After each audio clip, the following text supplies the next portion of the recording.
saya memang tidak begitu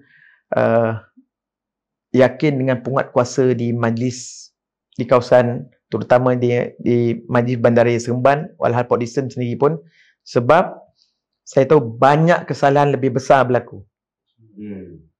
Banyak kesalahan lebih besar berlaku, dan kamu menjadikan isu peniaga petai ni seolah-olah penguatkuasa dah buat kerja. Saya ada satu pengalaman dalam ahli majlis pembandaran nilai. Saya pernah bercakap dengan Datuk Bandar pada masa tu, Tok, tahniah di bawah pimpinan Datuk, warga asing ni pupus di majlis pembandaran nilai. So Datuk jawab, yo kau nampak banyak yo. Saya kata, yo Datuk, kalau banyak tu apa masa laporan daripada penguatkuasa ni tak pernah pun ada satu warga asing ditangkap.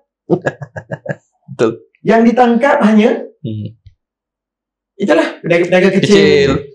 Makcik tua. Ini yang dikacau, tapi warga asing tak ada.